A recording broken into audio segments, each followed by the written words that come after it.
Our panel of break-fix petrolheads are back for another rousing what should I buy debate. Using unique shopping criteria, they are challenged to find our first-time collector the best vehicle that will make their friends go, "Where do you get that?"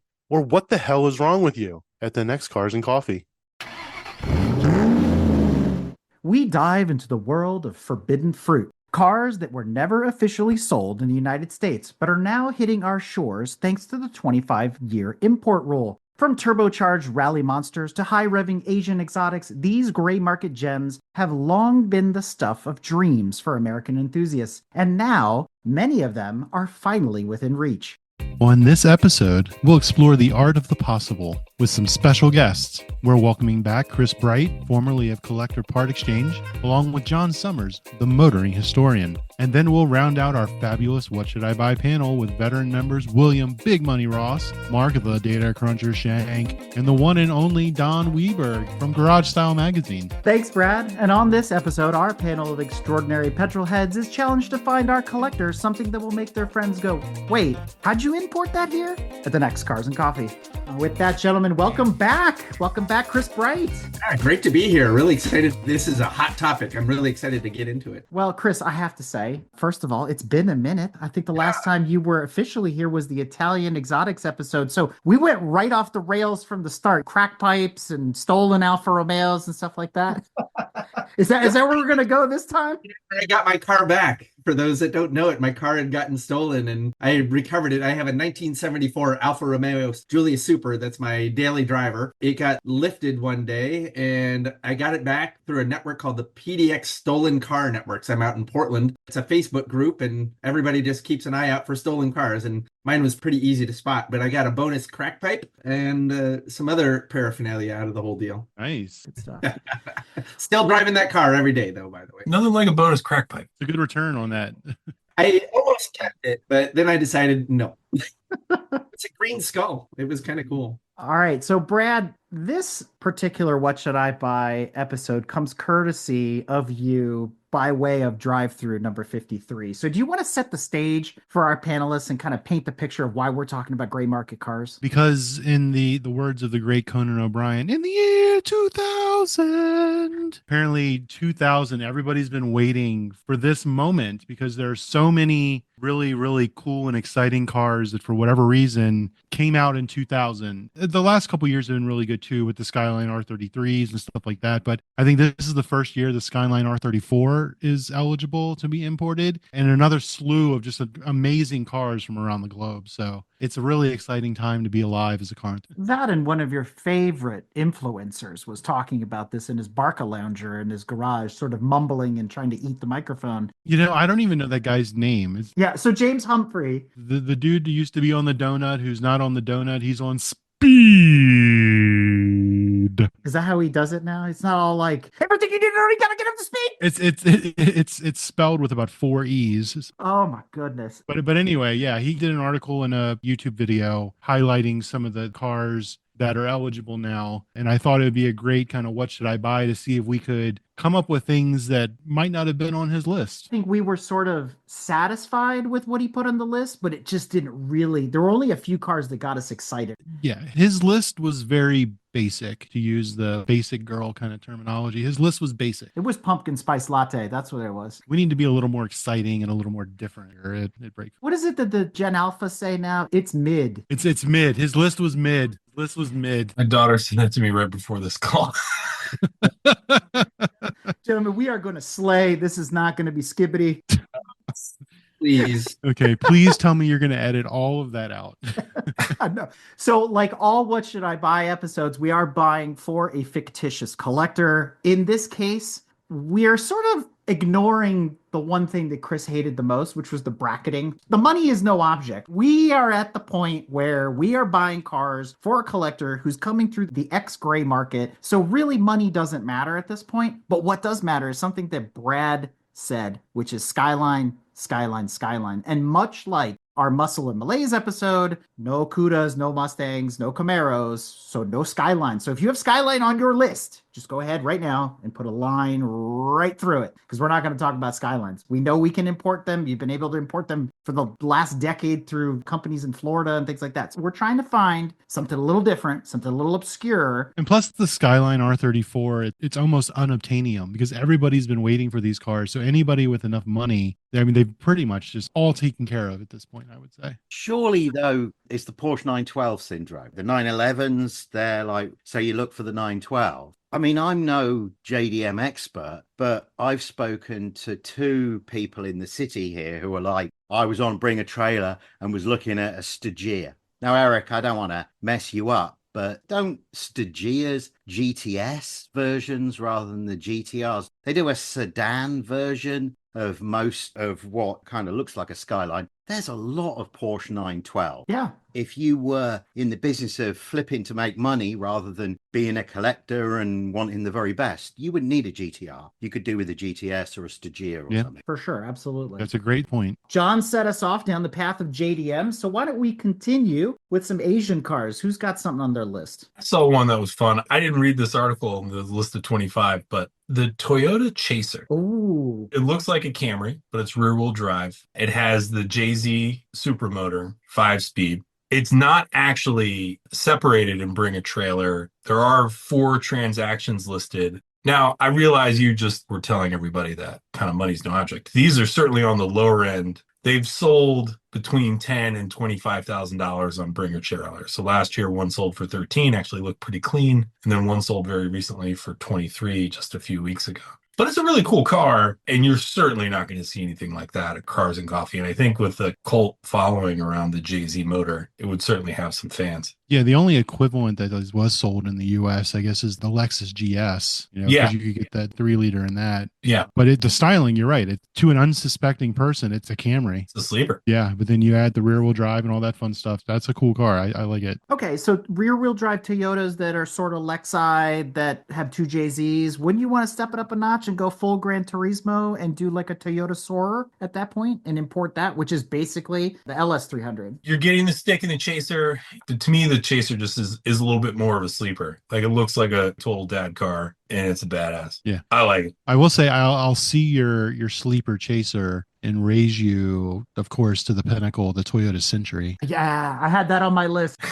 What's next on my list? If anybody's got an unlimited budget, pull one of those over because those cars are just immaculate. They're beautiful. Yes, they're very unique. They've exploded on the Bring a Trailer. Just in the last 12 months, they went from having 8 transactions in the last 2018 to 2024. In the last 12 months, you've gotten 30 transactions. What's the average price for those transactions? They're all pretty cheap. They range from sold for $5,000 very recently, all the way up to the most expensive one they have recorded is $27,000. It's not For bad. a Century. Interesting. That's not bad at all. They depreciate. Guy retires, he buys it new. It's an accomplishment thing. It's Yeah. putting a capstone on his career, and then they sit. And I think I saw a special on the Centuries, and like parts availability, especially for the older ones, is very, very difficult to obtain replacement parts for them. Well, they were super specialized. Yeah, yeah. I mean, I think they're like all hand built and everything. They're very special cars. And when I was looking into this, I also thought I saw that there was a variant on the Century that actually came with a V12, which is like super rare coming from Toyota. Yeah. If you're going to go ridiculous and like, oh, everybody's getting a Century, well, I'm going to get this one with a V12,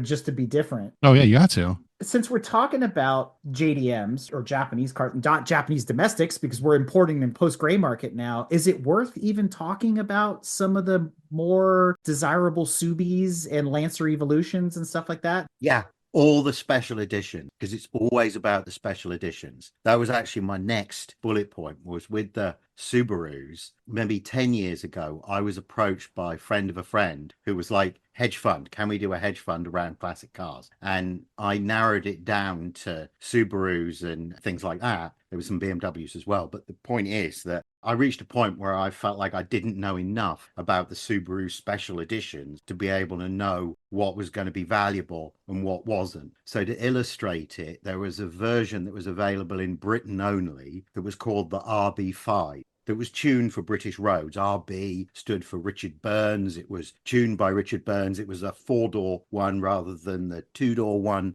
which is less collectible now, but was more practical in period. It had, I feel like there's pretty rich niche you could explore, but I'm not your guy because I don't know all the different versions. You had to be the geek in period to be able to understand what you were doing with that. So in looking at that RB5, it's the generation after the one everybody salivates over, which is the 22B STI. We got the 2.5 RS here in the United States, so sort of like massively detuned, neutered version of that car. The RB5 looks to be like the next generation. It's not a bad looking car. I see your point. It's a four-door, so that would be maybe more everyday friendly in that respect. That would be interesting. I mean, if you can't afford a 22B or you can't find one, I wouldn't mind this RB5 at all. Mark, are you seeing any on Bring a Trailer? Has anybody started to bring them into the country? Not at all. I haven't seen anything. And they're legal. I mean, they're from 1999 and around there, so they should be able to bring them in, but nothing's coming up. With the Evos, it was the Tommy Mackinnon one. And I looked at those and even thought of buying one myself personally. But those hideous Marlboro colours, I mean, now it's collectible. But years ago, it was like, it looked like you were advertising a cigarette company. It was just, they weren't that appealing. But now that's cool. I know.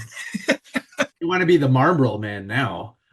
And I agree with you, John, on the Evo, because you can import an Evo 2 and an Evo 3, the really old ones, if you want to, but you sort of lose all the technological whiz-bang stuff that really started to happen in the Mackinnon editions, like 4, 5, and 6, like those Evos. But since you brought up Mitsubishi, if I'm going to import one of those brands, I'm going to go after the Pájaro, the little bird, the Evo, the truck. It's basically like a homologated rally truck, typical of period, flared fenders, big wheels, the whole nine, turbos and snorkels and spoilers and all that. But if you have to get a Pájaro or Pajero, I guess this is like the Jalpa Jalpa thing all over again, right? So if you were to import one of those and you're more of a truck person than a car person, I would definitely look for one of those. Ooh. All right, that is cool. Right? So the Pajero. All right. They're very popular in Africa, by the way. Yes. Pajero. Well, they run a ton of those in the when they do the Dakar Classic too. They run a Correct. ton of those in it. Yeah, they had an Evolution Dakar homologation special. I've always liked those. I think they're just absolutely sick. It reminds me of that Isuzu, I mean, the Trooper. Not the Trooper. whatever it was that they sold here in the States for a short time. I can't remember what it was. Don't say the Via Cross. The Via Cross, yes, the Via Cross. Oh yeah, that thing. 220 horsepower. Didn't they have like an Iron Man edition or They whatever? were awful. The Evo version of this looks absurd. It's rad. I mean, this is one of the most ridiculous. It looks like something from a 90s TV show for like the bad guy to drive in the future. Like retro futurism. Now you know why I like it.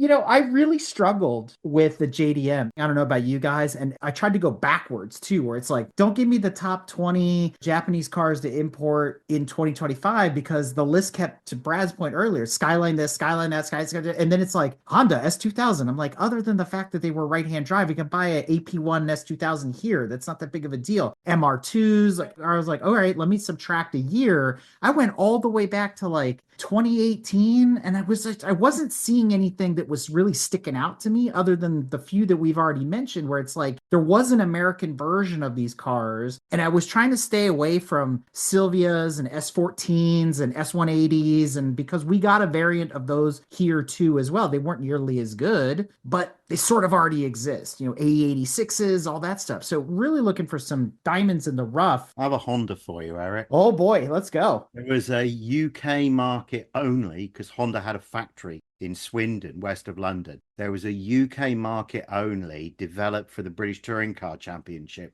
Accord Type R. So it was the like blobby Accord body style from 20 years ago. It had some super high revving VTEC motor, front drive, and then it had a Ferrari F40 style hoopy. Because it was the sedan body, they weren't that loved in period, and they were like a cheap used Beta 10, 15 years ago when I was around in England, but they were a UK market only car. And I think they've become fairly collectible. And if you had one of those, you'd be the only bloke with them because they were only right-hand drive. You know what's funny about this car as I look at it now? At first glance, I thought it was an IS300 from the late 90s. Honda tried really hard to copy that Lexus look. From the back, it looks very different. And I see that whole F40's high spoiler and everything you're talking about. But the front, my goodness. Yeah. I thought it was a Mazda Speed 6. I remember those. Those with the turbo, I mean, here in the States, you get them. So, but this is, Yeah. I like this. This is really unique. So it's worth importing. The right-hand drive Accord would certainly throw somebody off. And then everybody wants a good VTEC motor. Yeah, I mean, I don't want to move on so quickly from JDM and that No. they did have where Jonathan was going with the special editions. You've got the Type R NSX. I'm sorry if that makes me basic, but it's still pretty badass. Pumpkin spice, Mark. Pumpkin The spice. Civic Type R. I mean, but like we haven't talked about the Sylvia, which I feel like at this point I give more street cred to the Sylvia importers than the Skyline importers. And they had some Spec R and other kind of special editions. I don't claim to know them all. But yeah, I mean, outside of the special editions and outside some of the obvious or more niche market ones, they had some crazy minivans from the 90s. I'm just saying, they're out there. He wants a Toyota Hi-Ace. That's what he wants, right? Which actually, now's the time to import a Hilux as well, right? Yeah, I thought about that and I was looking at them and that year, they're pretty god awful looking. I would just buy a Tacoma here in the States. I mean, they were pretty terrible. But trying to do a little bit of research and I was watching some YouTube videos and I found that apparently there is a Buick not sold in the US. Mark went down the minivan thing. There's a Buick minivan that was not sold in the US. It was built specifically for the Chinese market, of all things, that you can import now. I can't remember what it was called, but it was like a luxury minivan and they were trying to market it as this transporter limousine kind of minivan thing, and it was a Buick. Well, it was because the Buick was the first car that the emperor rode into the Forbidden Garden, or something like that. Wow. There's some like special relationship between the emperor and China, which is why Buick survived. Yeah, Buick crushed there for years. The Buick GL8. Yeah, it's because of this special thing with the emperor. It's really weird to me because I have an old Pontiac, and if you think of it, Buick owns Pontiac. Really, Pontiac were the coolest mark. They were the one that should have survived, but they're gone, and Buick survived thanks to the emperor and China. Very peculiar. Mark's going, what? See, we're used to this with John. He's an encyclopedia of automotive history. I'm just letting you know. Since we're in this kind of a mode of, subsidiaries, I have an off the wall one, which is in that part of the world, but not exactly. It's from Australia. Oh boy. You may recall I'm a whore for racing editions. I would love that Tommy Mäkinen Marlboro. I'd ride around that in a white cowboy hat, just like Arturo Merzario, if you know who that is. I do. But down there they have a brand called Holden, which is a subsidiary of GM. And we're now starting to get a little more aware of the V8 series, but they've had the Australian Supercar Challenge and whatever variants it is. So this Holden, they did like a Holden HSV Club Sport R8. Mm-hmm. It's right-hand drive, and there's all sorts of different variants that they did because they've been very successful in the Supercar Championship. So they're just kind of cool hot sedans. They look kind of American, they're Pontiacs or GM variants and things like that. But I don't know, they're pretty cool. And if you want something a little different. So the HSV R8's a lot newer though. So we have to kind of go rewind the clock a little bit, right? So we need to talk about like the Commodore VT. The VI. Yeah, that's right. Yeah. And the Ute. The Maloo. Yeah, you gotta get the Ute. You're gonna do it. Get the Ute. No, but there were special Peter Brock edition of the HSV, weren't there? No, there was a bunch Rocky of different. edition. And I think that was when Peter Brock was going through that peculiar phase where he was doing all the spiritual healing. So there was even an edition of the Holden you could get that had this magic spiritual box in it. If you Google up Peter Brock and that time that he got with this weird hippie woman and really went off the rails at the end there. I could use a weird hippie woman, but that's another story. And you're so Oregon. I love it. Am I to believe that there were chakra stones on the dashboard that you needed to rub before you started the car? Like he got some stones rubbed. Something of that sort. I disappeared down that rat hole some years ago when I was looking at Peter Brock, and you don't have a cigarette lighter, it's got an incense lighter in it. It's really teeny. To add to Chris's imagery of the big white cowboy hat, I think you'd look good in a Ute. There's got to be a ton of Utes from Australia that it's time to import those things. Tons of them. I had that on my list too. I had the Holdens, I had the Commodore VT, I had the Maloo, and then I dawned on me sort of a Vauxhall, but of Australia, of Holden, partnered with Lotus. It's one of Mark's favorite cars that he's brought up before. What about the Carlton? Yeah, I had that, the Lotus Carlton. Mm-hmm. I had that one down as well. I feel like there's so few of them that you could control the market without wanting to sound like an investor. There was only a couple hundred of those built, wasn't there? Especially, they were mostly black, but there were a few green ones, and I think there were a few blue ones as well. And if you look at the Sierra Cosworth market, the rare colors, they're worth a ton more than the more common colors, even though, I don't know. I mean, I sound like a crypto person. If you expect one to do the same as the previous, if one's a cycle behind, if you assume that the Lotus Carlton is going to do the same as Sierra Cosworths have done, then I feel like that's a really good investment. And linked to that, the police in Britain used to use a model called the Vauxhall Senator that had the same motor, but without the twin turbos, basically. You'd have something nobody else would have if you had a Senator in America. They were German built. You can get those Lotus Carltons in left-hand drive too, right? As Opel Omegas. Oh, okay. The Omega, yeah, that's right. So you just have to rebadge it. That's all. Like the Holdens and the Chevy SSs, it's a bit like that. And I'm glad you brought up Opel. They're going to come up again in this conversation here, probably pretty shortly. But that reminds me, there's the Omega, the Vectra, and the Calibra. The Calibra, especially, is a DTM dominator. That's another car that it's about time people started importing them into the United States. But guys, I need to place a disclaimer at this point, right? I was a sales rep in period. I thrashed the crap out of all of those cars. Fords were good. The Renaults were okay. The Vauxhalls, ooh. I've had a lot of moments of massive understeer on greasy roundabouts. And it didn't matter whether it was a Calibra or a Cavalier or what it was, they were understeery and you didn't want the keys. Give me the Subaru instead if I can't have the Ford. That's how I used to feel. Fair enough. Cautionary tale from Jonathan. I like it.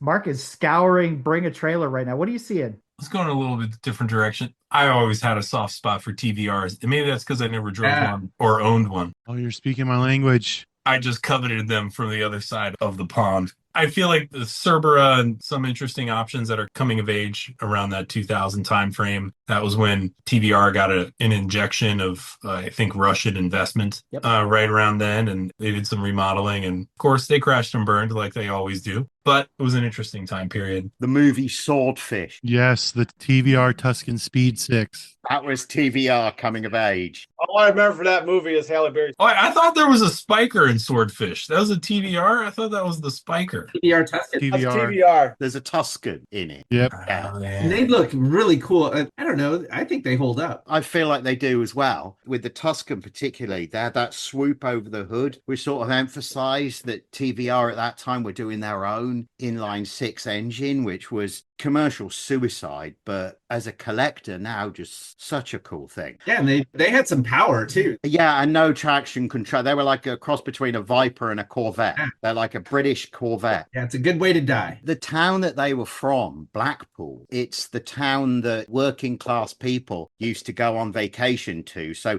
even if it rained, they'd be on the beach and then they'd go out and get plastered in the pubs and, Go build a car. Well, yeah, do the same thing the next day. Because TVR, it's the founder's initials. His name was Trevor. So he just sort of abbreviated it. I would love to import a Trevor. Have you seen this model? I was thinking about them before we came on air here. Have you seen this model, the 450 SEAC? This is what they were doing immediately before the sort of Swordfish Tuscan. Oh, that's the Tasman 280i on steroids. That is an interesting car. Look at that. I drove a Tasman 280i. It was Cortina engine, tube frame car with half of it was Mercedes parts out of a bin, all this kind of thing. Interesting car. It felt almost like a Triumph TR7 in that realm. But I always argued that it needed more power because I thought that a Cortina engine was just a little too anemic for the weight of a Tasman. And the Tasman's not that heavy, right? Because it's mostly glass and the whole 9 yards. But the 450 is indicative of the 4.5 liter V8 that's in this thing. So it's like, yeah, okay, that's a good plan. Yeah. And that motor's the Rover V8, which was the old Buick all aluminium 215 that Rover bought off Buick all those years ago. So it's fundamentally an American motor. The car's kind of transatlantic. The styling is so. The 420s and the 450s, they've so obviously got a Ford Capri door. That's what I sort of struggle with a little bit with it. I was almost going to say it's a good thing Don's not here because I feel like, and this is probably an unpopular opinion, it's like a better looking DeLorean. Oh, Ooh. that's not hard to do in my opinion, so I have to agree with Well, you. that's true. I think it's like a shittier looking Halpa. Well, everything's a shittier looking Halpa. It screams Gambala 944. It has that body panel kind of like look to it. Like it's very 80s body kit, but the Tasman that it's based on wasn't completely terrible, but it's a wedge, classic Lotus Triumph type of shape of that period. What kills me is that wing in the back though. That is just, what is after that? the wedge era, after the 450 SEAC, that's when they went to the Chimera and the Griffith. And the Sagittarius or whatever that other one's called. Oh, no, the Cigaris. Yeah, that's it. Cigaris. That's one of the last ones. We should talk about the Chimera and the Griffith. They're the two like open top V8 ones that if you were going to make a business importing them into the US and flipping, it would be, I think, Chimeras and Griffiths. And the thing with them is that they're fiberglass and then the underbits, they all rust out. Yeah. So you need to have somebody basically roll around underneath them, somebody who knows what they're doing. And then you could, I reckon, buy them remotely from auctions. And, you know, the Griffith 500s, those obviously they have the most growth potential, but a Chimera's like a $15,000 or $20,000 proposition. I mean, that seems super reasonable for something that was built in its hundreds, not in its thousands, you know, as in terms of a future collectible. The other thing I'd noted down here whilst we're talking about these is there are a number of cars that were built especially for Peter Wheeler or for special customers. And there are rumors of a 3000M, so the model before the wedge one. Most of those had Ford V6s. There's rumors of one that was built especially for Peter Wheeler that had a Mustang 302 in it that was breathed on. So something like that would be a one of one. I mean, is it ever going to be worth what Ferdinand PX Personal 911 is? No, absolutely not. But is that going to be sort of peak TVR? Yeah, probably. And those cars are out there. So since we stumbled backwards into the UK, please mind the gap between the train and the platform. Is there anything else from the Asian domestic market or from Australia that we didn't cover before we dive a little deeper into the Brits? No, I think we covered it. Yeah, I'm ready to go with Brits. I don't think anybody said Ford Falcon. Nah. I think everybody knows it exists and it's cool. Yeah. It's called the Mustang in the United States. They had a Street 6, the Turbo Street 6 is a different setup. But the Aussies love their four doors. That was the thing, though. I'm just trying to think about Jonathan has suggested like an import car business that we should set up, and thinking if we want to make a little money importing these types of cars, we should start with a lot of money. Yeah, end up with a little. It's the funnel effect. That sounds like a startup there, Chris. I thought about the TVR thing and I was discussing it with my wife and we were driving to a baseball game. My son, who's 10, was in the back and I was doing quite well. And then my son went, "Oh, you'll fall in love with the car and want to keep it, Dad. You'll never sell it." And my wife was like, "We're not discussing this anymore." Well, John, let me throw a curveball at you. Let's bring us closer to the late 90s, early noughties. What about the Puma, especially the RS edition of the Puma? Ooh, good one. Good one. So those Pumas, they were available with 1.7s and 1.4. You could thrash the propeller out of them and they were really good. They were based on the Fiesta, but as a blokey sales rep, you could still sort of get away with them. They all rested away, though. They had problems with rust, so they mostly disappeared. The RS ones, you never saw those on the road. So I feel like those have already entered Ford unobtainium, because Fords are on a real pedestal in Britain, at least. I'm not sure about the rest of Europe. But in Britain, you guys will remember the Mercury Capri that was sold here in the early 70s. My mom had one. It was a sort of junior Mustang. Those, I feel like you could make money taking them from California and selling them in Britain, because any beta V6 Capri with a stick is a £5,000 car. I mean, because there were no Mustangs or Camaros, right? So now we're exporting cars, Chris. You hear this? The business goes the other way now, Yeah, too. I know. And Well, that's you make money shipping them out. You lose money bringing them back. I'm sure we would hit it about the time they got tariffed, but that's a whole other conversation. We're going to tear up 1989 to 2001. We're going to leave that right where it is. All right, so Ford Puma is an interesting one for me, but it also led me down the slippery slope of, well, if you didn't like the Puma, did you know you could import the Ka now? You wouldn't want to. Why not? You remember those commercials? The Ka commercials are awesome. With the cat? The evil Ka? The one with the cat that loses its head? Yes. The evil car, the sport car. They were good. I had Easter 1999. Two friends and I drove a rental one from London to Amsterdam and slept in the car and then drove back again. We went to Brussels and then Brussels was boring. But I mean, that illustrates how they're actually pretty practical. They're actually a good size. You wouldn't import it. It's too boring and terrible. It's too much like a Geo Metro and not enjoyable on American road. I mean, I've got a Fiesta ST. My best friend in England's got a Fiesta ST. He thinks his is the best thing in the world. Mine's 8 years old. I've only put 20,000 miles on it because here I'd rather drive something with automatic transmission and high seats and comfortable and all of that. Whereas in Europe, you can make do with the lanes and all the winding and all of that. But the car, no, it can stay in Europe if you ask me. What about the original Focus RS? That's old enough now to come over. It is. You'd have to fight the European enthusiasts for it. That one, it was Ford's first attempt at doing one of those trick differentials. Torque sensing, yeah. The motoring press at the time said that it didn't work very well. Everyone was struggling at that time with more than 200 horsepower through the front wheels, and Ford didn't do the job as well as Volkswagen or whoever were at the time, although the value on those Mark I Focus RSs have gone up. The sort of sleeper there is there's a sort of Focus RS Lite called the ST170. Oh, yeah, I remember that. Sometimes if I'm in England for more than a couple of weeks, I always try and look at buying a car rather than renting one. And for a long time, those Focus ST170s have been the sort of under $1,000 kind of might not break down kind of thing that I've just about almost persuaded my wife that it was a good idea to do instead of the rental car and then not bought. It's funny, all these gray market cars that we want to import are all Fords.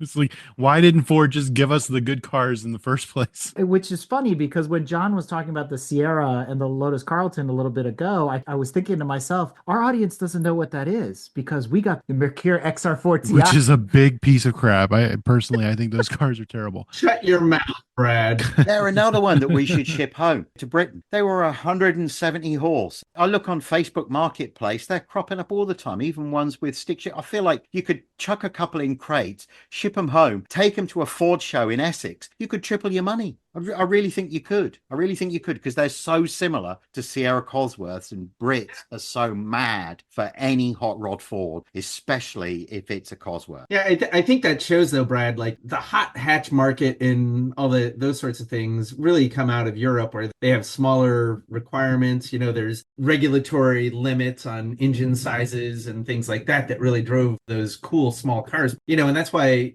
out of my world, I being an Italophile, all those cool old small engine Italian cars, Fiats and Alfas. I'll get to my list of Alfas that I've got here. Assuming the 147's on there.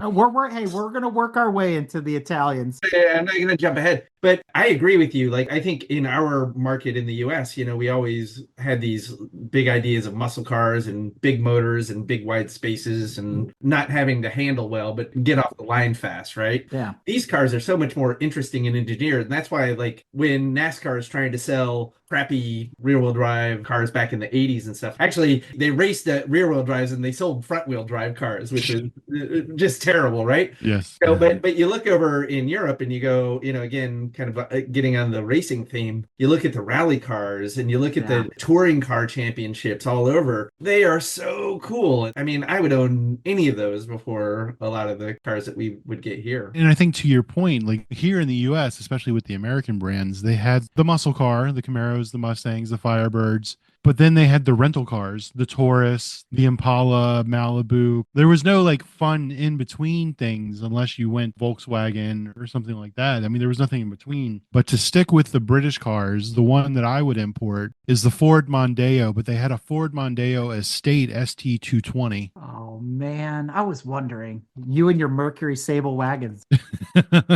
Hey, this is not a bad looking wagon. It actually reminds me of your Jetta. So the Mondeo ST220s of that time, those are cool. I always liked that front end, sort of angular like the original Mark One Focuses were and Yeah. all that. That's a good looking car. I will give you that. They did an ST200 version of the Mark II Mondeo. That was Mm. super rare. And that Mark II Mondeo arguably is a better looking car than the Mark III. The Mark III was quite square. The Mark II is a much swoopier shape. If you Google up the ST200, I have a particular love of these because 10 years ago, I was successful in buying a cheap Beta for a trip to England, and it was a Mondeo ST24. That thing was awesome. That Yamaha motor, it would do 140 miles an hour, really would, and it would do it all day long. And I paid £300 for it in a Sainsbury's car park the day before Christmas. Awesome car. Isn't that considered child abuse if you had your kid with you? No, I didn't have that was pre-child. All right. That Mondeo was pre-child. I was a little worried there for a second there. I gotta say though, it's very intriguing to me to want to show up at a Cars and Coffee with a right-hand drive Ford. I mean, that would blow people's minds if Yeah. you just showed up at a Cars and Coffee with a right-hand drive Ford here in the States. People wouldn't know what to do. So here's where I disagree with John in the respect that I like the very angular and clean look of the Mark III. It's just something about it. It's very much more German, and I'm okay with that. But when I look at the ST200, I go, oh, yeah, I remember this one. And then immediately my brain went, didn't they sell this here as the Jaguar X-Type? You can buy the same car, right? No. I watched a video just recently, so it's YouTube, so who knows whether it's true or not. But it was making the point that the X-Type and the Mondeo are actually quite different cars, and people say they're the same, but really they aren't. The engineering, the suspension, the gearbox, all of that stuff is different, even if the platform is the same. And again, I don't know if it's true or not either, that they shared a lot of similar DNA, though, at the end of the day. But the Mondeo shared a lot of parts and DNA with Aston Martin too, but I wouldn't say that Aston Martin's a Ford. Well, hey,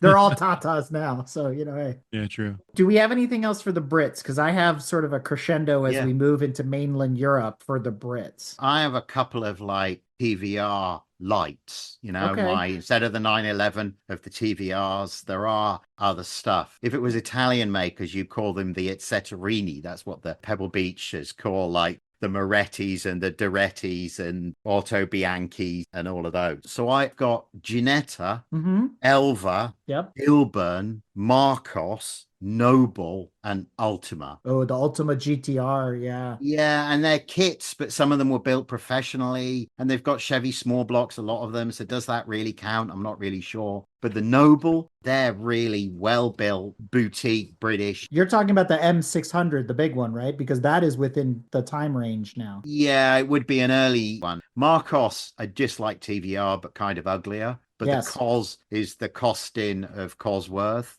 Ginetta and Elva, they are kind of racing cars, so you'd be getting something that was very lightweight and flimsy and not as well built as a Morgan and not as flashy as a TVR. So there's another one, the Aero 8. If you like the aesthetic of it, that's a car you can gray market in now. And that's really something because they have a E39 M5 drivetrain. Chris with the Roman vote, he downvotes the Aero 8. Nope.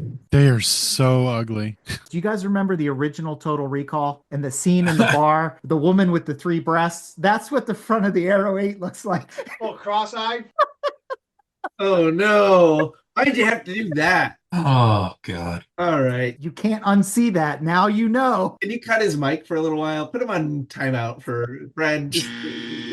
I had a couple more as well. The two others I had were the Jaguar XJRS, which is like an XJS, but it was a British version. It had a body kit on it. It had different wheels on it. I never felt it was that good looking in period. It was mildly breathed on. But again, I've never seen one here. It was a TWR body kit. So Tom Walkinshaw, it was those. I was kind of thought about those, but you know what? I really think there is a market around, and you could make a market around it if you Ed Bolianed it, if you really talked it up and were like, Lamborghini, Lamborghini, Lamborghini, these are awesome, Lamborghini, Lamborghini, I do this, I do that, I'm cool. You young'uns, be like me with my cool beard and my cool shoes, be like me, buy my watch, buy Lamborghinis. If you really Trump shielded up in the way that he did, I feel like you could really make a lot of money with Lister Jaguars.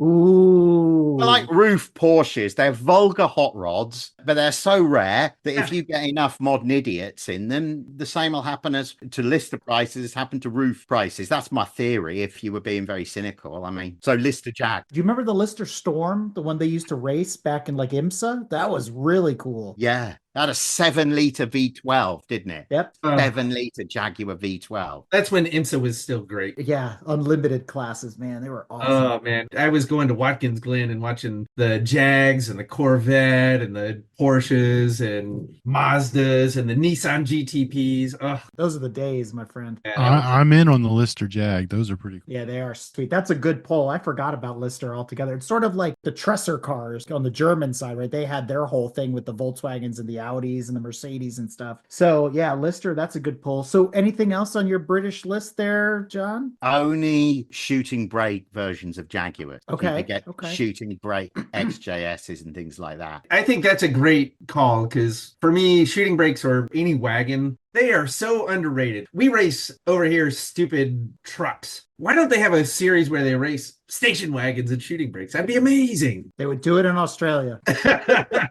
Those are great cars and they're super practical too, but they look amazing, I think. As we wrap out the Brits here and move to mainland Europe, I'm going to throw out one car that is actually like 6 cars in one, all based on the same thing. Vauxhall VX220, Opel GT Speedster, Pontiac Solstice, Saturn Sky. It's all sort of the same car at the end of the day, but specifically gray market, the Vauxhall VX220 and the Opel GT Speedster. Love it. Yeah, how can you not like those cars? Brad doesn't like those cars. I already know that. I don't fit, so I don't care. That's his answer to everything.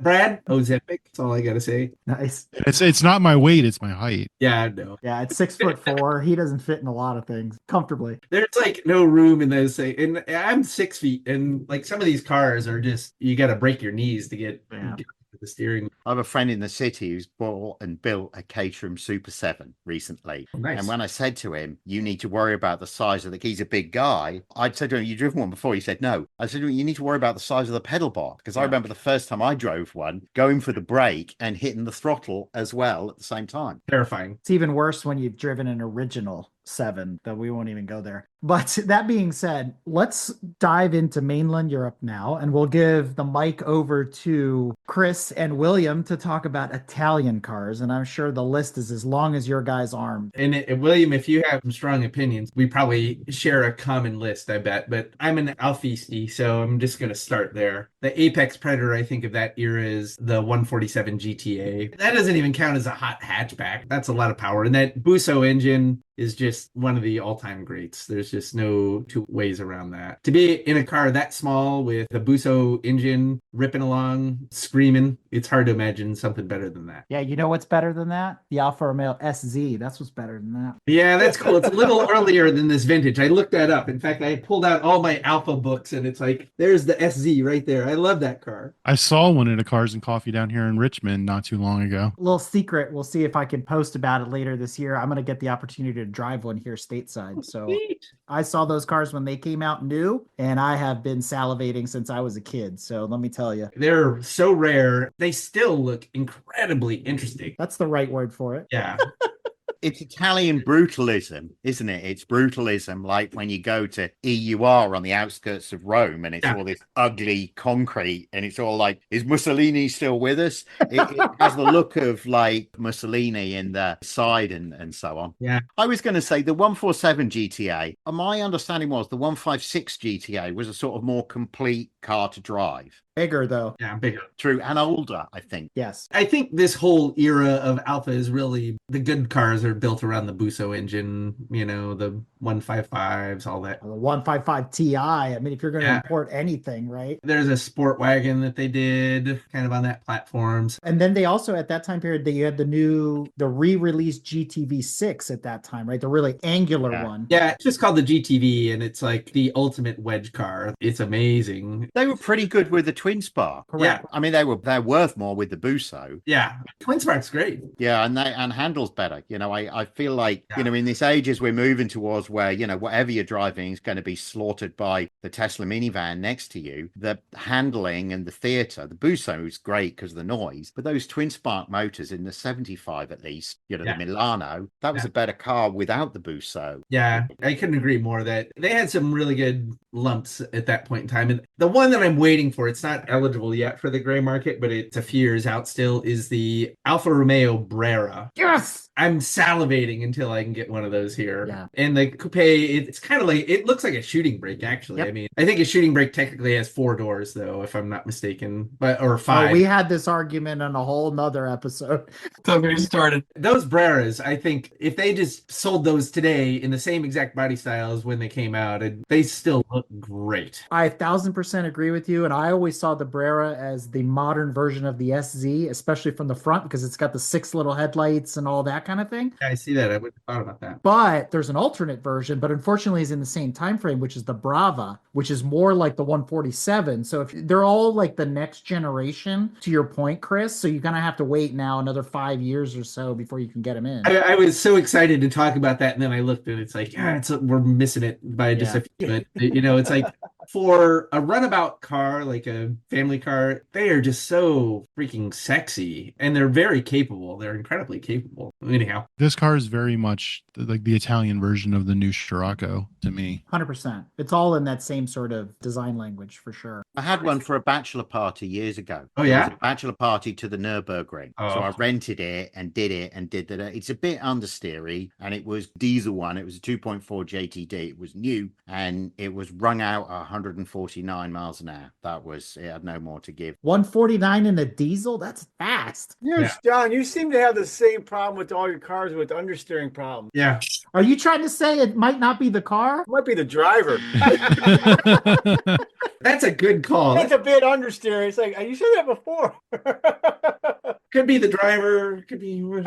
I'm just saying. So let me ask you, William, is it even worth talking about F40s at this point? No, I mean, Those weren't gray market though. Yeah, only difference you got, I mean, obviously the big thing is the tanks. I mean, that was it, kind of personal preference, but a lot of people switch them over because the U.S. gas tanks were aluminum, whereas the European ones were bags. And you had to change it was every 5 years or something, no matter what, you had to change a gas tank. Got out of any $1,000 proposition for it. But I mean, there's really no difference. The ones you're looking at, it's not available yet, will be the Enzos. That things are going to try and change up the market here in the United States because there's only the 120 some Enzo U.S. production ones. And especially you start getting into colors and stuff. So once you also you can open up into the European ones, then people bring them in because it's just having the car. Because I don't think it really affects price so much. Because if you look at F50s, European versus the 80 whatever or 55 U.S. production, I mean, you're still in that 4.5 to 5.5 million range on them. I think the Enzo one's going to be interesting because they were so few in various colors. I mean, majority of them are red. So I think that's going to be interesting. And then the other one would be, now especially with doing these swaps, is the 575. Yeah. Especially manual, I mean, actual factory manual. So, I mean, you can bring in a European one, you can start getting your hands on them instead of having to do that swap. But, I guess it's all personal preference. What's the price difference on a 575 with the manual and a 575 with the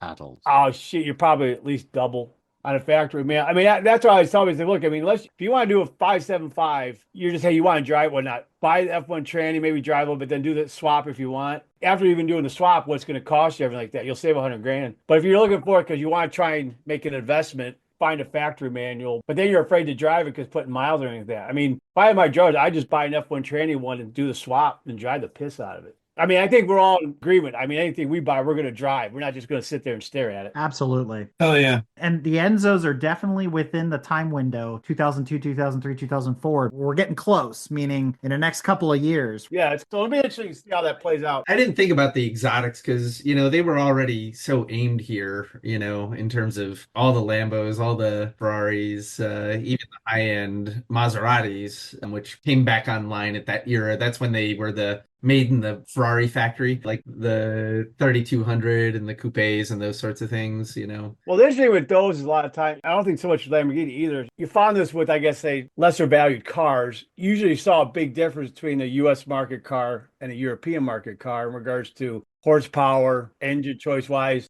As you get to the Ferraris, Lamborghinis, and stuff like that, you're pretty much spot on with the mechanicals and horsepower wise and stuff. So it really wasn't much of a difference. It was just some of the things to meet US DOT standards and shit. Yeah. I found an interesting Italian one digging around. It was interesting because it's so expensive over here if you can find one to buy, which was the Maserati Shamal. Oh, yeah. It's not a bad looking car. It looks great from every angle except directly on the side. It looks really oddly proportioned if you're perpendicular to the car. That really weird rear wheel arch. Every other angle it looks great. It's like a Lancia Delta or something, but Yeah, I think the Lancia is better, but yeah. I think it's a handsome car, to be honest with you. But I just thought it was interesting because the only transactions I can find for it are in the 80s of thousands of dollars. And it's based on a bi-turbo, which I think comes free if you buy a sweater at the Maserati like gift shop or the factory or something. They're still trying to get rid of old stock. It's like if you go on any search and do like Maserati lowest price, the first half dozen entries are always basket case by turbos, aren't they? And I mean, William, is that why the Shamal suffers in price? Because people look at it, But and it's go, so expensive. It's not suffering. It's crushing Yeah, I mean, it. it's a good car, but mechanically wise, it's a little touch and go, as with any Maserati in essence. See, this is the moment that Don would have gone off the rails and talked On about the the TC. TC, Maserati. And They keep bringing Don in. He's here in spirit. Yeah, that would have been an hour. Yeah. So I agree with you there. I look at this and I just immediately think Maserati bi-turbo. And you know the joke about bi-turbos. You buy the one with the highest mileage because you know it was a runner, right? Otherwise, don't walk, run away from a bi-turbo. It does scream 90s bolt-on JC Whitney body kit stuff. Like it is so un-Italian in a way. it would pair well with the TVR 450 SEAC. 1000%. Especially if they were in similar colors. You did an ugly car show.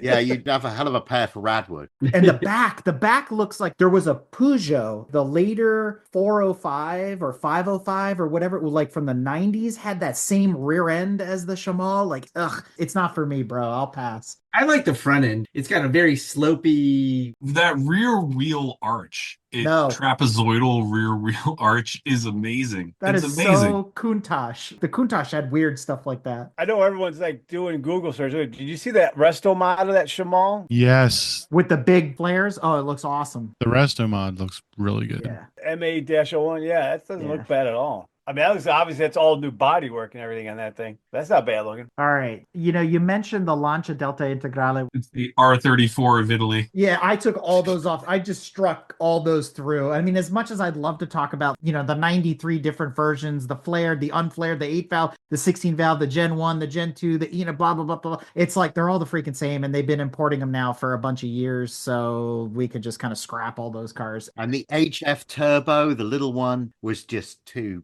poxy for America. Well, and the fact that the Stig, Ben Collins, and then the other guy from Counting Cars in the UK, or whatever, Chris Harris. So Chris Harris and Ben Collins have been going back and forth in this sort of urinary Olympics about their Lancia Deltas. And at that point, I sort of got turned off. Even though I love those cars, I'm like, yeah, I'm kind of done. I don't really care anymore. Too mainstream for me. Man. Before we move off the Alphas, the 166, you got the 164 here in the States. The 166, I don't know when that would be eligible. 2003. That's the Busso motor. It's a good sized American car. The stylings, it worked for me, but a lot of people don't like that funny clamshell hood. I like it. I like it when people mod them and give them more like fender flares and things like some kits you can do. I kind of like those versions a little bit more. They look more like the touring car, the racing. They have transaxle. I mean, they are great cars. They really drive amazingly. But they're ugly. Yeah. It does have a very Cyclops from the Odyssey look to it with that. Oh,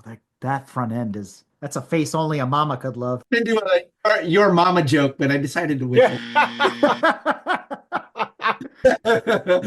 All right, so Italian cars. I got to give a nod to my sister. She's here in spirit. I'm just gonna say pretty much any Fiat Panda because you can, and they're pretty awesome. And The 4x4 one. the Sicily, yeah. No, my car YouTubers in Britain rave about the 4x4 Pandas. And the early ones were built by Stare Poop. They weren't Correct. even built by Fiat. James May swears by him. Yeah, Yeah. 100%. Loves him. So I wanted to just say the Panda. I wanted to put it out into the universe and all that. But did you know you can now import the ugliest of uglies, the Multipla? Go ahead, I thought Eric. you were going to say the Fiat Coupe, Eric. Oh, okay. The 20 valve coupe. Fiat Coupe, yeah. Yeah, you stole my trump card. I was going with ugly and then uglier. I'm sorry, Eric.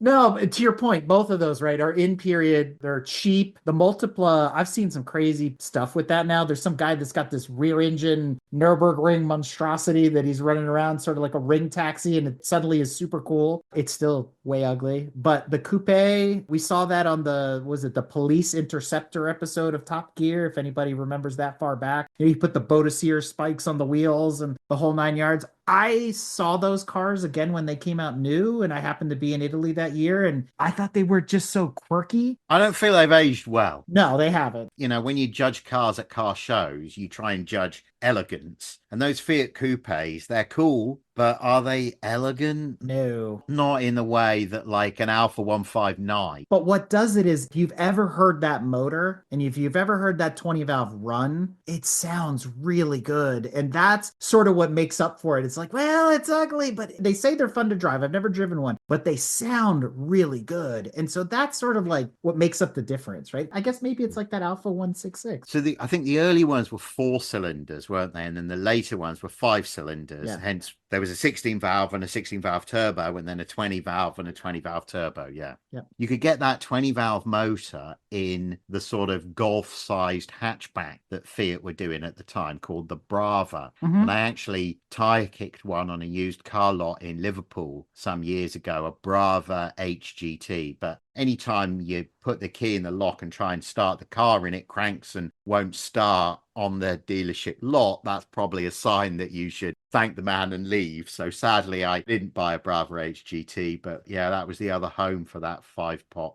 Actually, I say that. There was also the Marea. There was a sort of boring mid-size called the Marea, and that 5-cylinder 20-valve motor was in the Marea. And those of you who like wagons, there was a weekend version of the Marea that, I don't know, I mean, I don't know if you'd want to import it. There's a guy in Britain who's got one of the British YouTubers. That's like saying you want to import a Lancia Tema. Really? I already have a Geo Metro. I don't need one. Right. Those Tamers, I thought, as in a bit Bobby Basic, you know, the obvious one of those is they did one of those with a Ferrari motor, the 8.32. Yes. Yes. They also did one with the turbo one, which is vaguely interesting. They also rebadged the Chrysler 300 later as the Tema and tried to. I was like, come on, this is a joke, right? Anybody got anything else on the list coming from the Italians? It's actually worth. I want to take it to a car show. The Fiat Strada 130 TC, the greatest hot hatchback of the 1980s. The advert in the 80s was a photo of the car, and underneath just a table that had horsepower, top speed, and 0 to 60, comparing the Strada with the Golf GTI, whatever Peugeot 205, 309, whatever you care to mention, Escort XR3i. The Strada was faster, it was bigger, it had 2 Weber carbs instead of fuel injection, it was super unreliable, it rusted away, hardly any of them are left. They're unobtainium now, really cool. That's my vote. They're not because of the Fiat Ritmo lineage. And so suddenly I get the Agida, just burned them all to the ground. You're a Ritmo hater, are you, Eric? Oh, God, they're awful. The big problem, though, with those Stratas was, though, understeer. I was going to say, William, I don't know. I've never driven one. I mean, when you... Especially the Mark IIs, it looks like a Saab 900 had a baby with a GTI. It's like, I don't know. They just make me cringe every time I look at them. That was the thing in period. Nobody even knew what they were. Right. So you just floated below the radar. And looking back, I wish I'd had the courage of my convictions to say to my dad, I'm going to get one. Instead of when I put it to my dad, it was like twin carbs. Oh, I had a friend who had a Triumph PI and he could never balance the carbs. You know, you can't balance, you need a special tool. And I shouldn't have let me put me off. I might have, instead of having had 3 Cortinas, I might have had a Fiat Strada 130 instead. Well, I see that Fiat all of a sudden came back with it, reintroduced it, but it looks like it's a pickup truck now. Oh, it's awful. In this time frame, the late 90s, Italy, We haven't brought up this brand at all. The Di Tommaso, what do they call that? The Guerra? The Cuvale. Oh yeah. No, they have it's with a G. Guerra? Guerra? It's a very cool looking car. It was very 2000. The Guara? Yeah, I see what you're saying. Yeah, Looks like the Jaguar XJ220, kind of. kind of. But if you're gonna buy at that time period, you buy what they called the Cuvale, which was the 1999, which was also sold as the new Mangusta, which it looks nothing like the original Mangusta if you're familiar with those cars. It's all very Lotus Elan, MG, It's all ugh. I disagree. I think it's cool. That was a good call. No, it's definitely cool. Eric's just wrong. It's okay. Yeah. Is that on its own chassis and everything? Or is Mustang based, I thought. it I thought so Mustang? too. Okay. I thought it was a Ford. Yeah. Well, because like your point, Eric, with that Quavali thing, whatever, wasn't there a Ford version of that they had here you could get in the States? I'd have to think about what it was, unless it was based on like the Mustang. Well, before the SN95, I think was the Fox body. So, okay, then it would have been the first of the new stuff, then after the Fox body. Or was it what's his name? The Shelby? No, Atlanta. Don Panos? Yeah. Did Panos do something with the Quavali? The Panos Esperante. Yeah, the Guara is I know ugly, he though. dabbled in a few different things, or his kid did, whatever. Yeah, the Esperante looks similar-ish to it, but I think it's a bigger car. Probably just the body. I'll pass. That's not for me, dog. All right, so Italians. Anything else Italian before we move a little bit more inland in Europe? Go for it. All right, how about the French?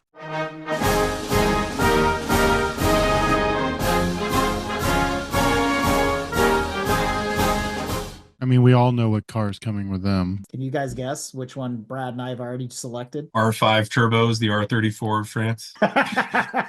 Well, the next generation, so not the Williams Clio, but the Renault Clio Sport V6, the mid-engine one, those are ripe for the picking. Yeah, that was my top pick. Didn't they call it the Clio 24 valve? Yes. It came out alongside of the R32, Volkswagen, not the Skyline, to compete with that and other hot hatches of the period, but it is the ultimate B-road bomber if there ever was one. And it's still, if you don't look at the Mark 1 Clio Sports, you look at the Mark 2s, slightly newer, like 2003, 2004 timeframe, still again within our window. Those are the ones to have. I've seen that there are some Mark 1s running around in California and stuff like that. They've already been imported. But if you can get your hands on that 3.2 liter mid-engine second generation, that is still a good looking car to this day and a performer. I don't think it's very understeery. I believe it has some snap throttle oversteer. The last car I had in England was a Laguna, so that was like Renault's Mondeo, Right. but with that same V6 motor, which it was a revver. It was a 24 valve revver, but it was down on power next to the other stuff. So when that Clio V6 came out,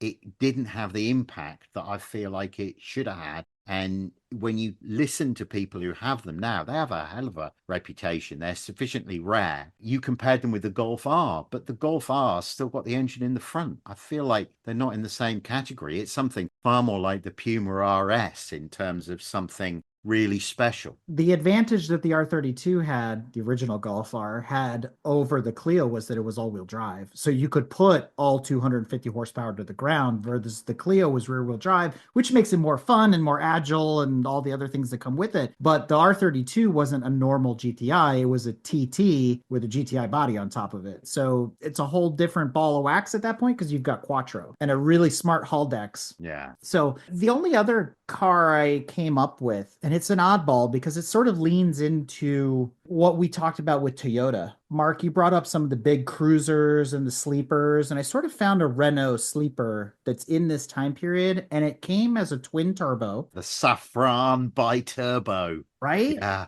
It's an elegant car. It's kind of handsome, you know, in that sort of subtle Cosworthy Vauxhall sort of way as well. And I think nobody's looking at these. And if you dress it up with a set of wheels, you've got something to write home about. No, they're super rare. They were not sold in Britain. And because I had the Laguna at the time, the Safran looked like a big version of the Laguna. And it was the time in Europe when big Renaults, big Vauxhalls, big Fords just weren't selling. So that's Safran. The high trim ones never came to England. We never got right-hand drive ones. And the last time I had a vacation to France, I actually frustrated my family by stopping and turning round, getting out at a garage at the side of the road and looking, because I thought I saw a Safran bi-turbo in the yard at the back. It wasn't. It was a Safran Monaco, which had the same wheels and trim, but it was not a bi-turbo. Rated at over 400 horsepower back in the late 90s. That's crazy. Total Yeah. sleeper. Yeah. It's ugly as sin, though. Just blobby and ugly, right? Yeah. Very 90s. And inside, plasticky. The Laguna was, I had a top trim Laguna and it was still plasticky. My understanding is the Safrans weren't much better. Maybe the bi-turbo was. The other Renaults to think about in that period that are much more interesting than the Safran is the Valsatis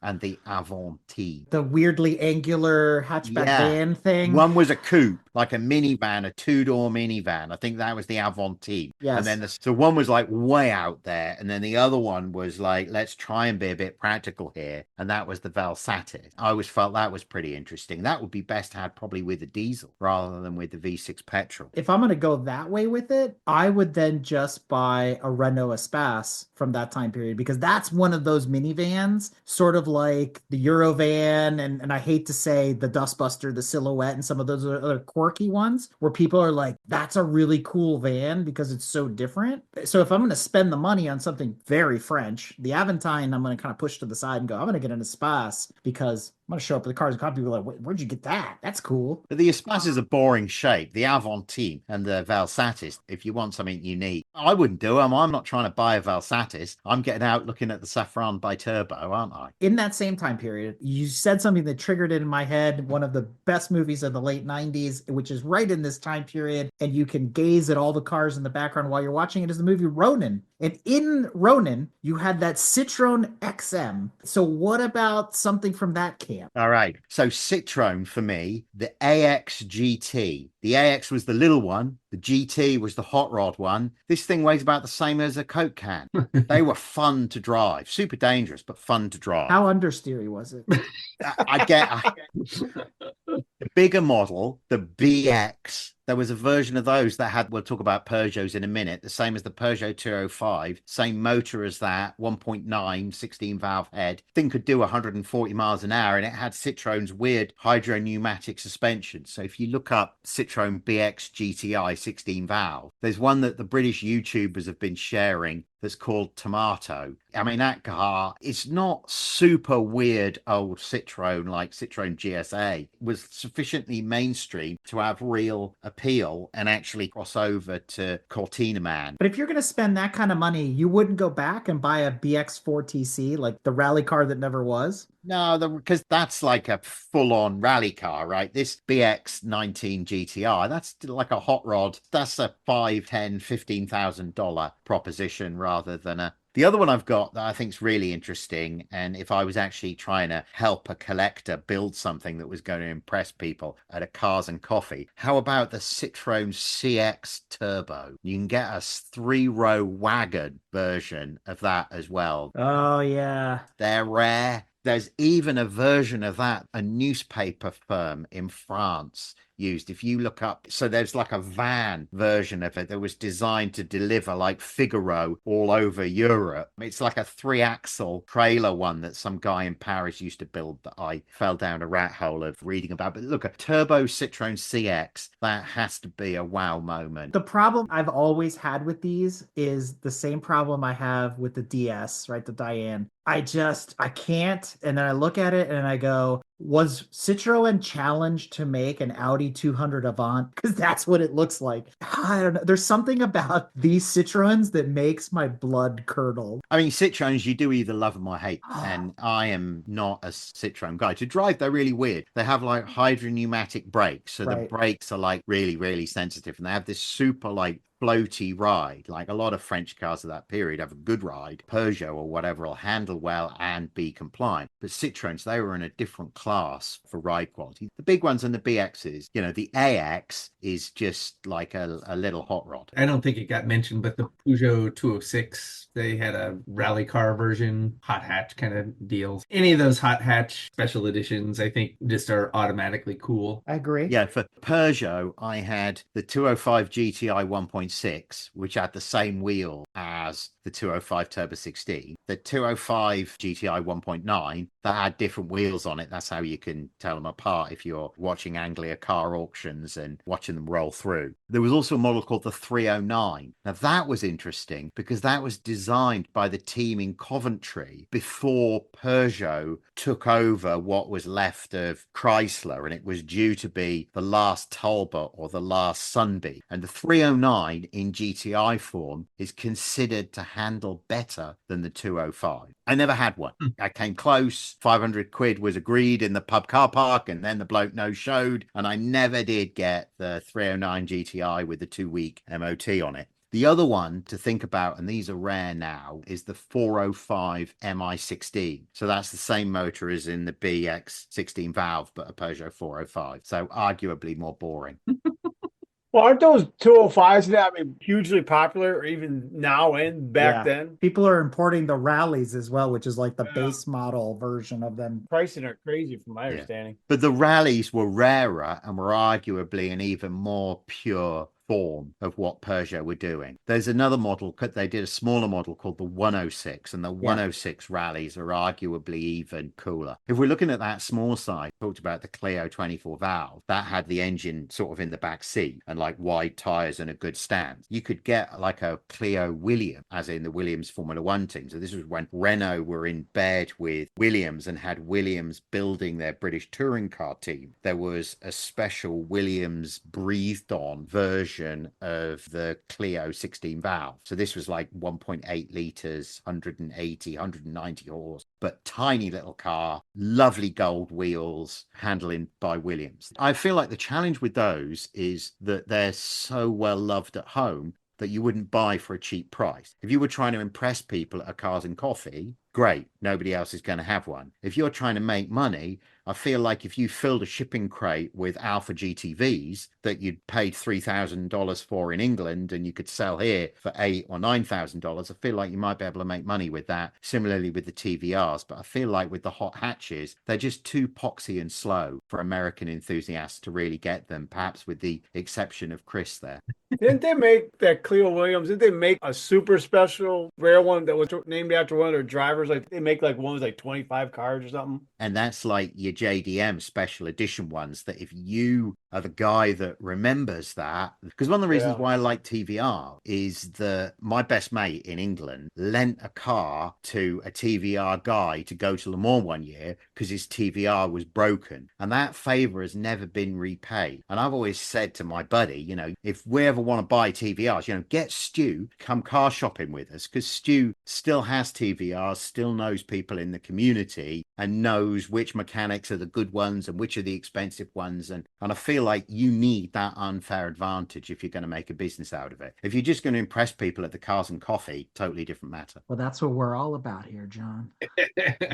Well, I've got one for you from the French camp that you all have probably forgotten about. 3 letters, sort of like TVR. Instead, this is MVS. They created the Venturi. They had the Atlantique. They had the 300, the 300 GT, but more specifically, the MVS Venturi 400 GT. That is the car to get. Yeah, that was on my list. I was about to bring that one up as well. I was going to be a little more Brad. All Venturis are cool, in my opinion. 1000%.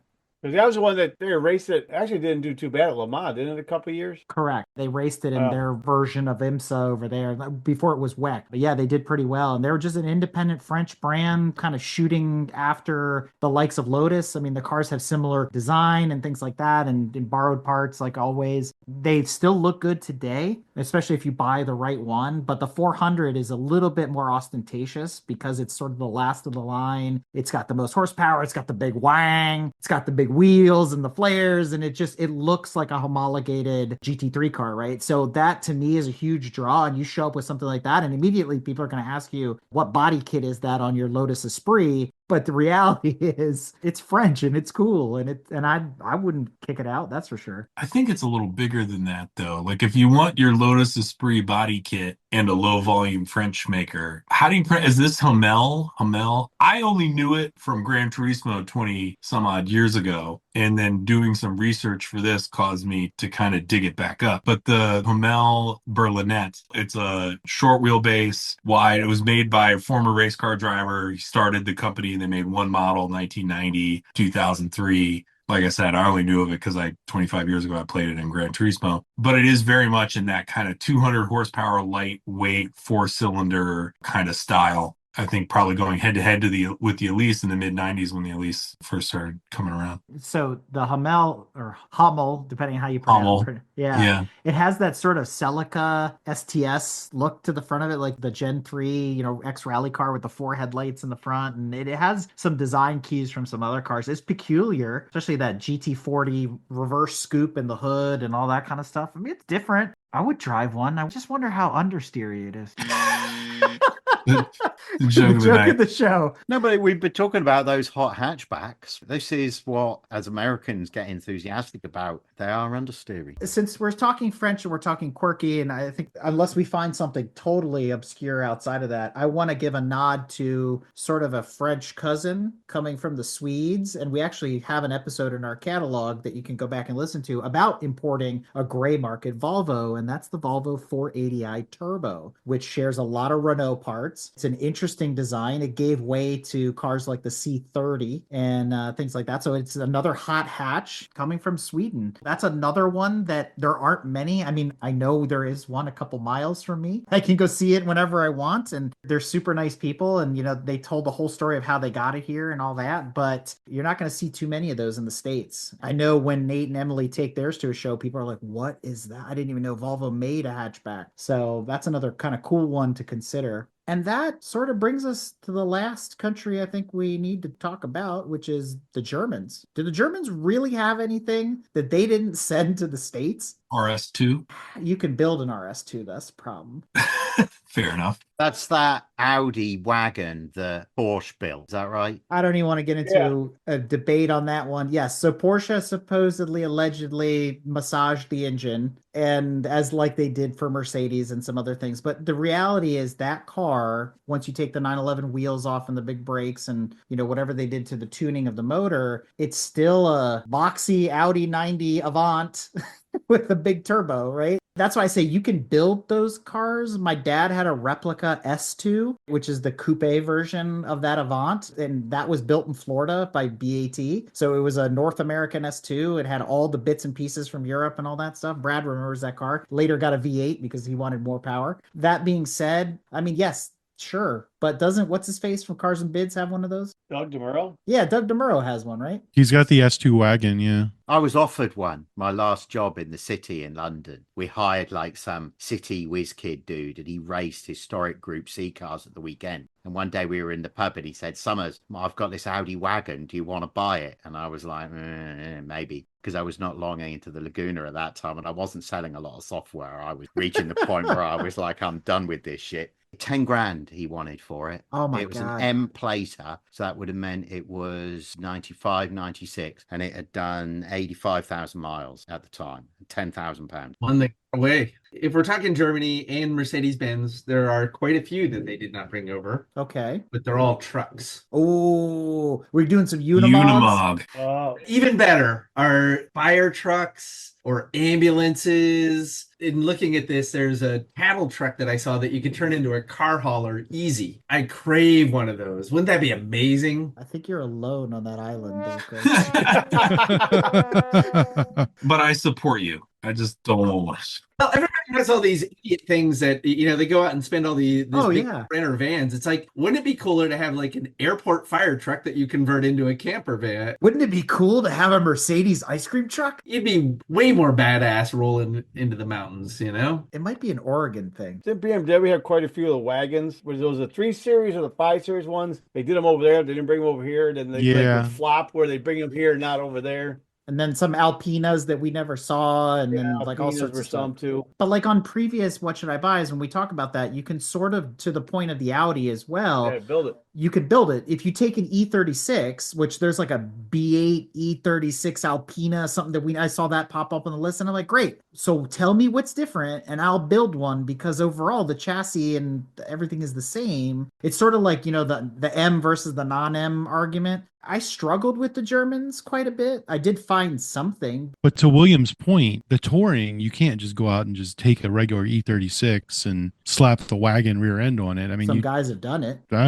I feel like they've probably imported. I don't know if they've actually chopped up the car and welded on the wagon rear end to them. I mean, where are the receipts? Right? I mean, if I'm going to do that, I want an E30 wagon. Those are cool, especially the late ones like 90, 91, 92 at the tail end of the E30s. I think those are super cool as a station wagon. Yeah, weren't those like 318s or 316s or something? Something like over that, there? yeah. Yeah. I think those are really neat. I've seen some of those stateside, and I'm always like, it's a good looking car. I think those an all-wheel drive too, I think it was too. Yeah. Yeah, the 325 IX. IX, yeah. Because you couldn't get them in Britain. I remember years ago being in Europe and seeing them in Europe and thinking the IX ones always rode higher, whereas the 325 ones rode that Right. little bit Yeah. lower. For me, that was the game changer. And like, I like a car to be low, not looking like an SUV. And that's the same in the Volkswagen camp. You know, once they ditched the whole Synchro moniker, they went to what they called with the Mark IVs and the Mark IIIs. They had the variant, and the variant was their 4x4s. So you could get like a Golf Estate 4x4, you know, all this kind of stuff. And like, okay, that's cool. There's guys that cut the floor pans here and then they, you know, bolt up Audi rear ends. So again, that's in that weird resto mod category. Like if you want to spend the money, it's probably cheaper to build one than it is to import one in some ways, unless you want like a right-hand drive Mark III GTI, you know, something bizarre like that. Like then you're kind of going only to England to kind of bring that stuff in. The only thing I came up with, and it's German by proxy, and it's a lot older than the stuff that we've been talking about. And it made me scratch my head going, why haven't we imported more of the Mexican and South American variants? The Super Beetle. Well, not even the Super Beetle, but like the Brasilia. All the parts are interchangeable with the Carmen Ghia and with the 911 and the Beetles and everything that it's based on. And it's like, how cool would it be to have a Brasilia? Not that cool. Yeah, is your ice cream truck? This is Eric's ice cream truck. I went in the other direction. Like there are some, what do you call them in the UK? Like hedgerow automate, like two guys in a shed with some spanners or whatever. You know, you have Weissman. I think from that time period was like the MF3 around 2000, give or take. They would put like inline, you know, it almost looks like a German Morgan in that kind of retro styling. They're actually still around. They didn't die off somehow. They're still making stuff, similar kind of old retro styles. And then there was Gambala. Were they around or was that more like 2005, 2006? No, Gambala was all the way back to the 80s. Yeah. Cocaine could only make those designs. Like DeLorean. Gambala, man. Anytime I think about those, oof. Let's make a slant nose even more slanty. Let's put some lines on the side. Yeah, more lines. Yeah, big Testarossa straights down the side. I'm like, what is this? Do it. Did you ever see the Gambala 928? That thing just will melt your brain. It's so bad. I love 928s. Yes, left alone. They're perfect. We were kinder to Japan, it feels like, right? We were willing to Yeah. kind of cater to the special. It's like you have all these aftermarket, right? You know, AMG wasn't acquired until late 90s. You know, there are other big tuners in Germany, some for Mercedes, some for Porsche. Like a Brabus. You got Brabus, you got Rough, but not all those things made emissions for the US, right? Right. Like there's got to be some special editions worth farming out there to bring back, I would think. Well, there's a bunch of those, like a lot of the AMGs and stuff like that. I mean, I always thought was odd is they Japan only sale original whatever, but Right. they were left-hand drive. And then AMG had I don't know, it was a dealer or it was themselves, but they actually would ship them there. Then the conversions were done there in Japan to make them the AMG and stuff like that. But like Curated does a crap load of stuff like that from Japan. Getting like a lot of those AMGs, like they're big on those, but get big money for those cars. Non-Mercedes owned AMG cars. It's a weird thing with cars from Japan, though, when I've written about a number of them for auction houses, and they're always in superb condition, but Yeah. with zero history. So I wrote about an E30 Alpina, and from the photographs, the car looked like it was a brand new car, but there were no service records and no history with it whatsoever, because the Japanese are that obsessed with privacy. Like, you've really got a challenge with those AMG cars, like that version of Ed Bolian, who you see on VinWiki, who's trying to do the same thing with AMG as Ed Bolian's done with Lamborghini. I feel like he's got a hell of a challenge because the history just isn't there. Any car that comes from Japan, there is just zero history. There's no, like, if I'm writing about a Corvette and I can see that the Corvette's been worked on by a mechanic, I'll call that mechanic and ask him. Whereas with the Japanese, they won't supply any of that information. information, even if you were ready to pick up the phone and break out your best Japanese to talk to them. Well, the last one for the Germans, I'll give a nod back to James Humphrey because it was one of the few German cars he had on his list outside of some Audi station wagons like the RS4. Again, another car you can basically build with bolt-ons here in the United States was the Lupo GTI. We actually battled back and forth about this car on the drive-thru episode and whether it was worth doing that or finding yourself an original Mark One. You'd be better off with a Saxo GTI. The best hot hatch of that period, small one, was the Citroën Saxo GTI, and the proof of it was, it's probably still true in southern Italy, in Spain, France, those kind of places now. The youth tune the Saxo GTIs. They don't care about the Lupo GTIs. Less understeery. I get it. I see what it's all about. All right. So as we wrap this thing out, like we always try to do before we do our lightning round, is actually give some sane advice to our collectors that are listening to this. Again, I will say, let's refer back to the Volvo 480i episode with Nate and Emily, where they talk about bringing in a car from Sweden, the process, going through the docs, like the paperwork and registration and all those kinds of things, because they gave a lot of detail, and I don't think we need to cover all that again. We will have a link in the show notes to an article that's very well written that I found that also goes through a more modernized version of all the rules and the regulations and like what it takes to bring these cars into the States, because even though they're legal now, doesn't necessarily mean that the process is easy. It's still a challenge to get these cars delivered, verify that they are what they are, that you're not getting scammed and all those kinds of things. And then there's some shops, reputable or otherwise, that they specialize in import-export. And so your mileage may vary on all that. I will also say that I found a loophole. You can bring cars through Canada. Now, that might change this year. We don't know. In it. Canada can bring in cars as new as 10 years old. But if you want to export from Canada into the United States, you only have to wait 21 years and not 25 years. So we have a 4-year gap that you can work with between us and Canada. But now you got to take that other step. You got to get somebody to bring it into Canada and hold it and then bring it into the United States. So are you really buying any time there? Very interesting debate. Yes.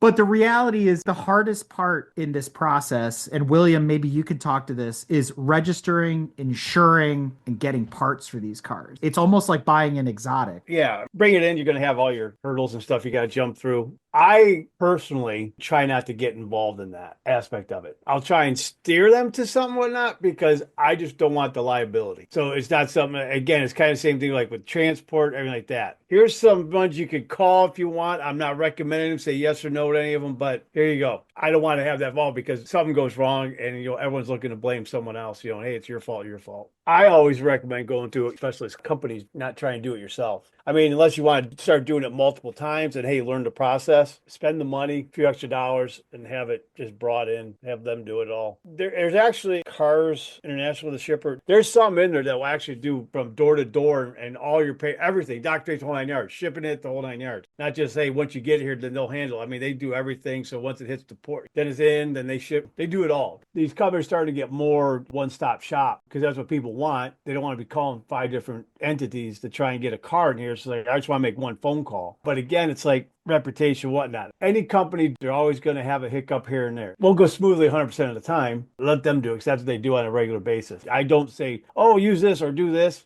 I just don't want the liability. Parts wise, though, that's the other thing too. That's the big thing, though. Okay, now you have it here. Are there any here? Are you going to be shipping everything over? Should you just start buying parts just to stay ahead of the game? Wait till something, it's kind of that thing. You start hoarding stuff, depending on the model and stuff. Like, does the factory even make them anymore? Are you got to go complete aftermarket? I mean, or you need to hunt down NOS? I mean, there's so many different avenues to go on that stuff, You bring up a really important point that I kept kind of mulling around in my head. If I had to buy a gray market car myself, I would probably lean towards something that either had cross part number pollination with a vehicle that was in the United States, that it was easier to get. Like, you start buying French cars and it's sort of like going to the track and you look around the paddock and you're the only one with that car and something breaks, well, nobody can help you, right? It's the same thing. You bring a French car in, you're all by yourself unless you find a specialty shop, versus you bring in a weird Volkswagen or some of these BMWs that we talked about, or even some of the Asian cars where they share a lot of DNA with their US cousins. You're like, well, that's actually the same part they used on the Camry or the Lexus GS400, and you can like kind of cross match it. So you can build, to your point, that sort of repository of parts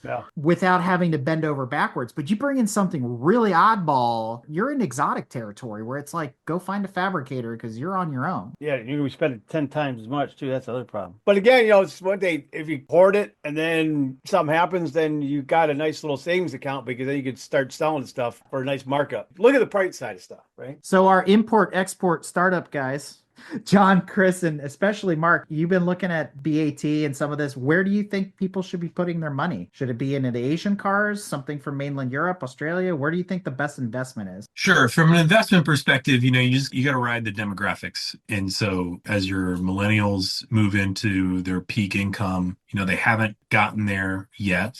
I think there's still an upward trajectory on those 95 to 2005 cars. I think even in this show, we showed a little bias towards the JDM cars. I'm guilty of that as anyone else. And so I think, I would lean in that market, but you got to be smart about it. The buying advice, you didn't ask me for buying advice, but I'm giving it anyway, which would be buy something that somebody else already imported.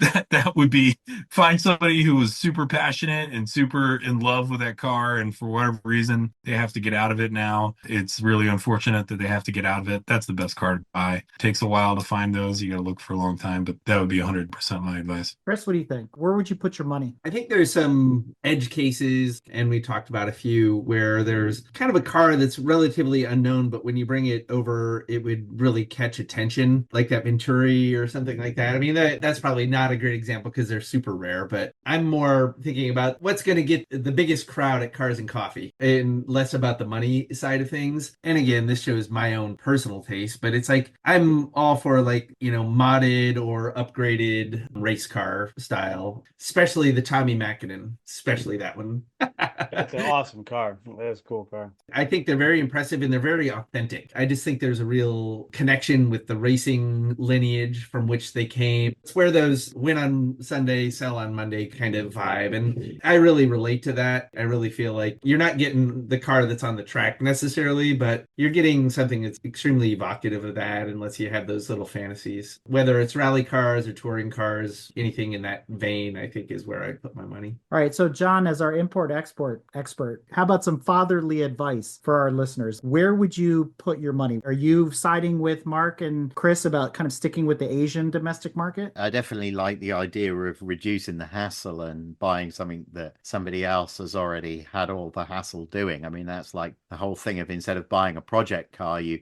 buy the car that somebody else has already built, you buy it off them and then you can drive it straight away kind of thing. So I feel like there's a lot to be said for that. In terms of investability, it is about the demographics, but I think it's also about rarity and it's also about that fundamental thing of whether or not it's cool. So that Di Tommaso, Mangusta or Cavail or whatever you want to call it, rare as hen's teeth, maybe desirable for some people, but it's a small minority. Most people are just not certainly if I was going to do it as a business, I like TVR. Although they're super unreliable, I feel like if I greased Gammy's mate Stu's palms properly, Stu and Gammy went with him, we could make sure that whatever was arriving at the docks in Southampton in England was okay. And I feel like I could then, with my buddy here, have something that I could drive round and then he could sort out and flip on, and perhaps just maybe we might be able to make some money out of it. I feel like the French stuff's really interesting, the hot hatches, all of that stuff. I feel like there's not necessarily money to be made there. The 147 GTA, now that's something different because I've seen Alfa GTV that were not worth very much at home make ridiculous prices here. And if you are at that Cars and Coffee and somebody's never seen an Alfa 147 GTA before and they go out for a drive in it and that torque steer snatches the steering wheel out of their hands, they're probably going to want to buy the car because it's thrilling and exciting. And so I feel like those are I mean, I was watching a car auction just the other day, Anglia Car Auctions in Britain. They had an Alfa GTA and it rolled through for like £12,000 or something like that. Well, I feel like you could probably sell it for about double that here, but there's a big risk associated with it, importing it and fixing it, and. So yeah, so I like the TVRs. I like that Alfa GTV. I'd try and do the Mercas and the Capris back to Europe, I think. I tell you what, though, Professor Summers Imports would be one of the funnest dealership showrooms to go visit. Did you like how he masked the understeer by talking about torque steer instead? He's like, pay no attention to the understeer. Jerking the wheel out of your hand. So that being said, it is time for our lightning round in honor of John being the newest on our What Should I Buy panel this time. We'll start with you, John. You get to pick a gray market car, and I'm going to give you a little bit of leeway here. And this goes for everybody. It might not be importable today, but maybe in the next 2 or 3 years. That way I give Chris some breathing space. You get to pick a gray market car of your choice. It was on the list. Maybe it's completely off this list. You've been hiding that ace up your sleeve. Money is no object. And your favorite understeery car of all time. So you get to pick 2. So, John, go. I'd do a Strada 130 TC. I never had one in period. I'd really love to have some tinny, light, hot hatch, but I would never recommend that to anybody else. Best understeery car of all time. Ford Mustang. You got a Mustang to understeer? Wow. Yeah, they push on entry, don't they? They push on entry, and then you need to come in the gas. I think we're seeing the pattern here. If a Ford Mustang understeer, you should go to a driving school. He's driving backwards. Don't talk about those 911 guys like that. Don't insult Mark. That said, Chris, you're up next. Yeah, obviously the Alfa Romeo Brera, that's literally on my list. Like when I can do that, I'll probably do that just because I've been waiting since I visited there, low those many years and saw them on the road. So I would definitely take that. That's first in. Y'all gave me a lot to think about, to be honest with you. I really like that. I hadn't heard of it before today, but that Venturi looked really cool. I don't know. I thought that was sexy as hell. I'd probably check one of those out. All right, let's pop over to your arch rival. I'm going to go with the first car I talked about tonight, the Toyota Chaser. I just think it's very unique. You're not going to see one over here. It's a good practical car. It's something you could build on top of and make really fast, inexpensive to get into, easy to get parts over here, even though they never sold one, because it is a Toyota. I really thought you would pull a Mitsubishi FTO out of your hat.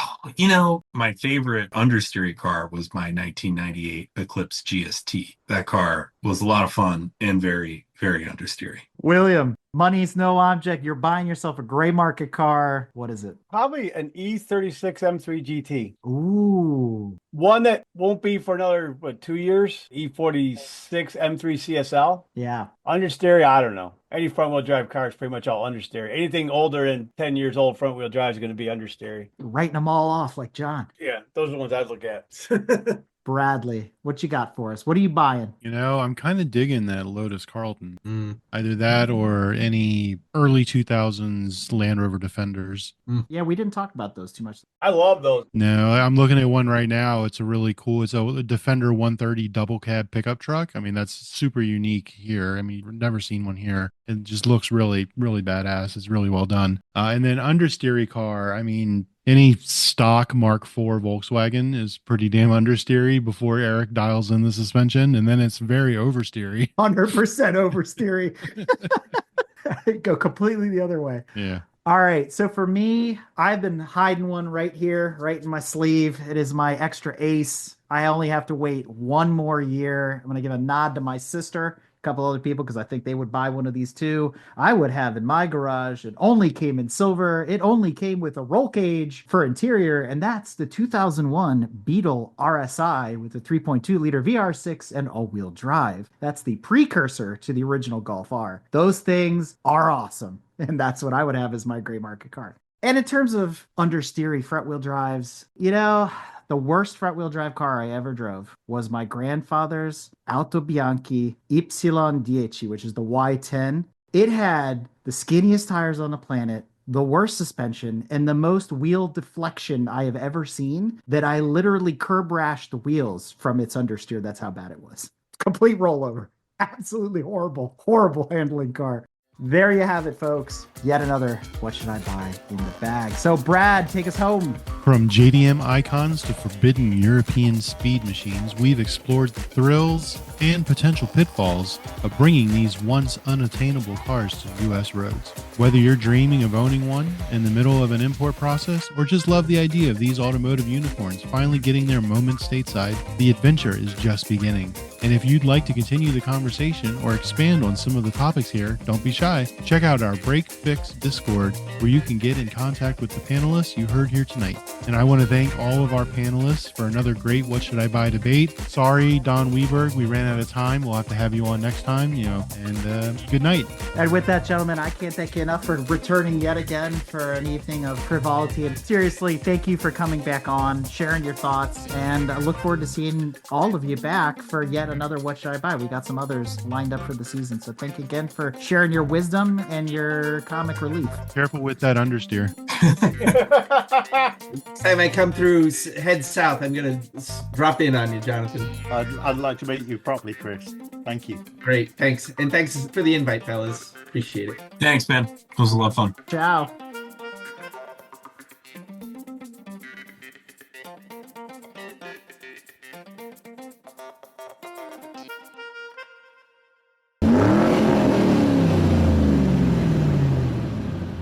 We hope you enjoyed another awesome episode of Break Fix Podcast, brought to you by Grand Touring Motorsports. If you'd like to be a guest on the show or get involved, be sure to follow us on all social media platforms at Grand Touring Motorsports. And if you'd like to learn more about the content of this episode, be sure to check out the follow-on article at gtmotorsports.org. We remain a commercial-free and no annual fees organization through our sponsors, but also through the generous support of our fans, families, and friends through Patreon.